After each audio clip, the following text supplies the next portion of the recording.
শারীরিক ব্যায়াম করতে না করতেই বিজয় উঠে যায়। উঠে বলল, ছি, লজ্জা করে না? বউকে তুমি সুখ দিতে পারো না? আমি কেমন পুরুষ নিয়ে সংসার করছি, আমি থাকবো না আর। বিজয় নরম স্বরে বলল, শোনো মিম, আমার মন মানসিকতা ভালো নেই, অফিসে বেশ প্রেসারে আছি, এসব করতে গেলে ফ্রেশ মাইন্ড লাগে, যা এখন আমার নেই। তবুও তোমার জোড়াজুড়িতে বাধ্য হলাম, সময় হলে সব ঠিক হয়ে যাবে, দেখো এখন ঘুমাও। মিম রাগ করে ঘুমিয়ে যায়। আমি ওয়াশরুমের দিকে চলে গেলাম। পরদিন বিজয় অফিস থেকে ফিরে দেখে মিম সোফায় বসে হেসে হেসে কথা বলছে। বিষয়টি বিজয়ের খারাপ লাগে। বিজয় পাশে যেতে মিম কলটি কেটে দেয়। বিজয় বলল, মিম, তুমি কার সাথে কথা বলছো? না এমনি, আমার বান্ধবীর সাথে। তো বান্ধবীর সাথে কথা বললে আমি দেখা মাত্রই কেটে দিয়েছো যে? এত কথা তোমাকে বলতে পারবো না। এমনিতেও তোমার মতো পুরুষত্বহীন পুরুষের সাথে আমি আর সংসার করতে চাই না। বিয়ের 3 বছর হয়ে গেল, আমাকে একটা বাচ্চা দিতে পারলো না। তোমাকে ভালোবেসে বিয়ে করা আমার জীবনের সবচেয়ে বড় ভুল। এ কথা শুনে বিজয় একদম হতবাক হয়ে যায়। তুমি এসব কি বলছো মিম? ঠিকই বলেছি, মা বাবাকে কত কষ্ট করে রাজি করিয়েছিলাম যে আমি বিজয়কে ভালোবাসি। মা বাবা রাজি না থাকা সত্ত্বেও আমার মুখের দিকে তাকিয়ে ওরা আমাকে বিয়ে দিয়ে দেয় তোমার সাথে। মা বাবা শ্বশুর শাশুড়ি সবাই নাতি নাতনি দেখতে চায়। এখন আমি ওদের কাছে কি বলবো? আমি পুরুষত্বহীন, এসব আমি আর শুনতে পারছি না।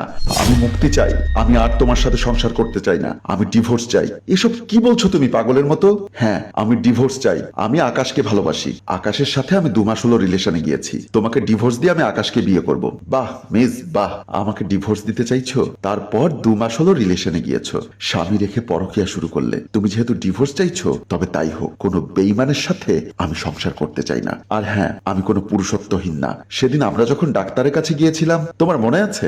ডাক্তারের সামনে বিজয় ও মিম বসা। ডাক্তার ভালো করে রিপোর্ট দেখে দুজনের চেহারার দিকে তাকায়। ডাক্তার বলল, বিজয় সাহেব, আপনার সাথে একটু কথা আছে, আসুন। তারপর দুজনে পাশে চলে যায়। হ্যাঁ ডাক্তার, বলুন, কোনো সমস্যা? ডাক্তার বলল, আসলে এখানে সমস্যাটা আপনার না, সমস্যাটা হচ্ছে আপনার স্ত্রীর। এ সমস্যার কারণে আপনার স্ত্রী কখনো মা হতে পারবে না। ডাক্তার, এটা কোনো কথা হতে পারে না। দেখুন, আমি আপনার ভেতরের কষ্টটা বুঝতে পারছি। যেটা সত্যি সেটা তো প্রকাশ করতেই হবে। আপনার স্ত্রীর জরায়ুতে সমস্যা। এই সমস্যা যদি কোনো নারীর হয়, তাহলে সে নারী কখনো মা হতে পারে না। সেক্ষেত্রে আপনার স্ত্রীও হতে পারবে না। বিজয় একটা দীর্ঘশ্বাস ফেলে বলল, ডাক্তার, আপনার কাছে আমার একটা অনুরোধ থাকবে। হ্যাঁ বলুন। আমার স্ত্রীর সমস্যা আছে সেটা বলবেন না, আপনি বলবেন সমস্যাটা আমার। এটা কেমন করে বলবো? এটা তো এক ধরনের অপরাধ হয়ে যাবে। প্লিজ ডাক্তার, মিম যদি এটা শোনে তাহলেও মরে যাবে, একদম ভেঙে পড়বে। আমি পরে ওকে সব বলে দিব, আপনি প্লিজ আপাতত কিছু বলবেন না। আচ্ছা ওকে, ঠিক আছে, চলুন। তারপর তারা দুজন আবার চেম্বারে চলে যায়। ডাক্তার এবং বিজয় এসে বসে। ডাক্তার বলল, আসলে ম্যাডাম, আপনাকে যে কথাটা কেমন করে বলবো, এটা কোনো নারী মেনে নিতে পারবে না। আসলে আপনার স্বামীর হরমোনের সমস্যা আছে, সেজন্য আপনার স্বামী কখনো আপনাকে বাচ্চা উপহার দিতে পারবে না। মিম হাসি মুখে বলল, রিপোর্টটি দেখি ডাক্তার।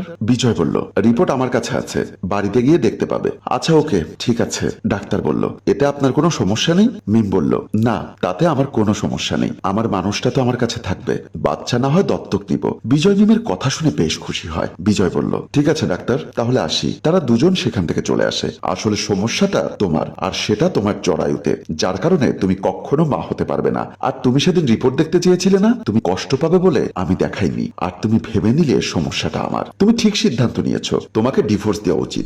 আমি বুঝতে পারিনি বিজয়, আমাকে মাফ করে দাও প্লিজ।